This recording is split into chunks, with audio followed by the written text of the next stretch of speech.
Thank you for the introduction, Francisco. It's always a pleasure. So my name's Adria Quigley. I'm a physiotherapist and I'm currently doing my PhD at Dalhousie University with Dr. Marilyn McKay-Lyons. Before I get into my talk here, I just wanted to thank Kelly O'Brien and Steph Nixon in particular, because if it hadn't been almost 10 years ago now, if I hadn't been sitting in the classroom just a couple blocks over and gotten into a study looking at neurocognitive challenges in people with HIV, I probably wouldn't be here today. So a big thank you to both of them. So we've talked quite a bit about the accelerated cognitive and physical aging process that occurs in people living with HIV. As a result, aerobic resistance and balance exercises have been recommended for these individuals, and yoga mindfulness in particular has emerged as a potential option to help treat these impairments. But we really don't know the effects of such an intervention on cognitive function in particular, which is my area. So the purpose of my study, which is ongoing, is to compare the effect of yoga mindfulness versus control on cognitive performance in people aging with HIV. This is also called the TIME study, and I should have included in my logo. It's a nice picture of a thyme plant, like the herb, which is kind of nice. But really the objectives of the study, the first and foremost objective is to make sure that it's a feasible and enjoyable intervention.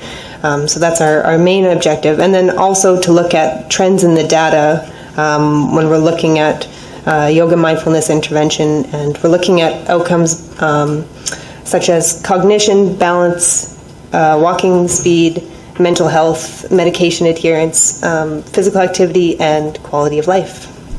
So quite a few. So as I mentioned, this is a randomized pilot study. We're hoping to recruit 20 participants. We're currently at 15, so we're doing pretty well. We're doing quite well so far.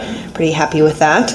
Our inclusion criteria are that participants need to be 35 and older, identify as HIV positive, and identify some sort of cognitive challenges. And we're using the Communicating Cognitive Challenges questionnaire, or the C3Q, to identify these cognitive challenges. And then these people need to be living within the Halifax area.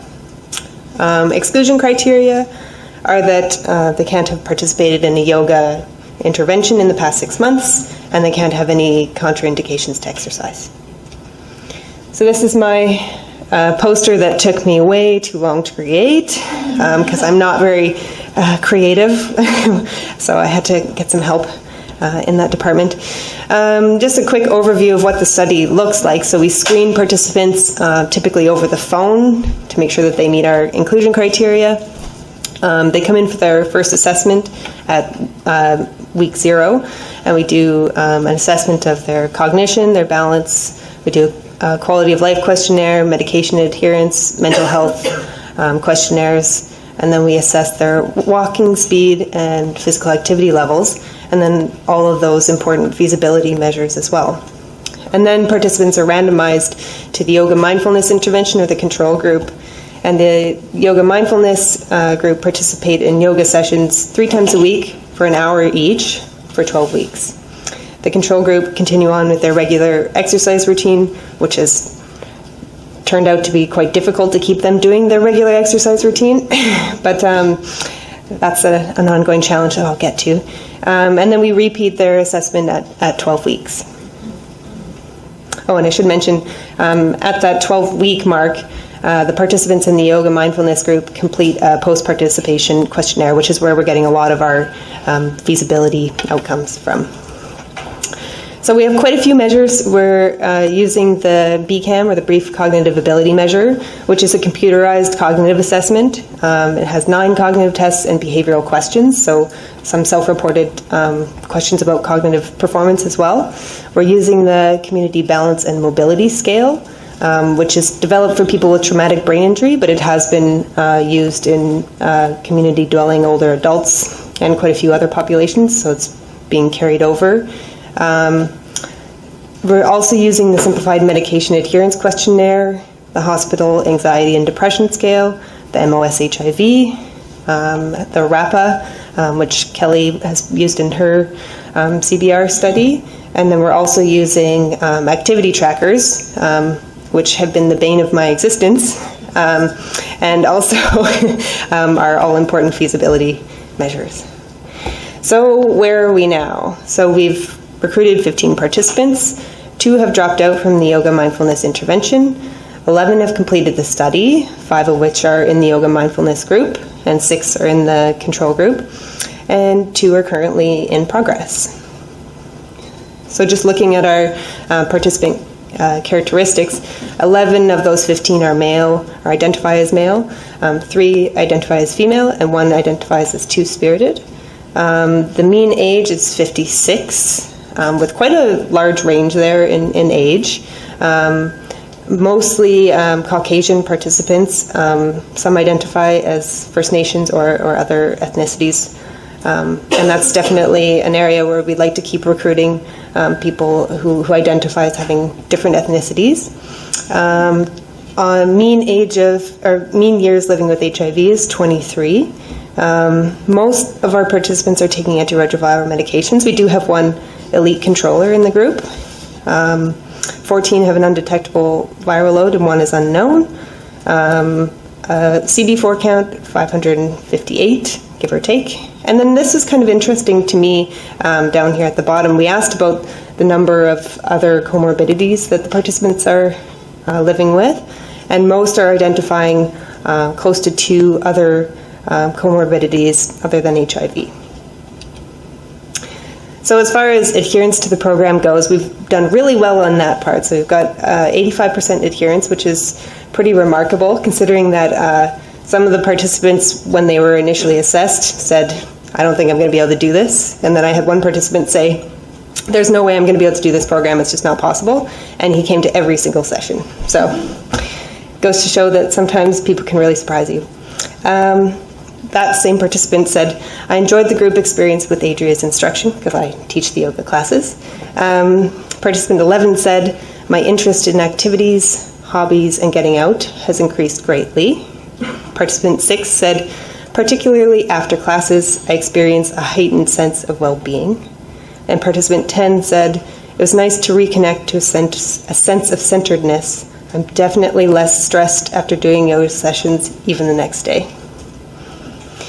So I asked the participants in their post-participation questionnaire whether they noticed any changes in their thinking ability. And the qualitative results are a little bit mixed here, but participant 5 said, my mind is clear, I enjoy brief meditation during the day.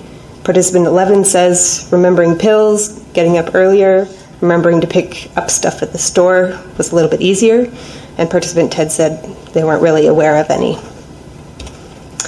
So challenges, we've had a few of these. Recruitment has been an ongoing issue because Halifax is such a small center, and there are issues around mistrust of researchers and kind of lack of cohesiveness among the community there. Yoga class scheduling has been a bit of a challenge because some of the participants are working full-time while others aren't. The syncing activity trackers has been a real challenge because many participants don't have smartphones, and that was a big surprise at how difficult this was. So that's why we implemented the RAPA to help at least capture physical activity levels if we weren't getting accurate levels from Fitbits. And then managing dropout. We did have 2 participants drop out from the yoga mindfulness arm of the study, and that was mostly due to illness and moving outside of the province. Learned many, many lessons from this project, but I think that one of the most important things that I learned was to build relationships with participants from day one, and Larry's been very helpful with this part. We did a qualitative study last year to help find out the barriers and facilitators to physical activity, and that really helped me meet these people and try to get them involved in this program, and to realize that I was trying to work with them as opposed to forcing them to do something that I wanted. This was to help form these relationships and keep this program going in a sustainable way. And then just implementing feedback continually throughout the project and reevaluating. So the next steps, we need to recruit at least 5 more participants, collect and analyze the data, compile and publish the results, look for opportunities for KT, and to continue to build relationships with the community. All right.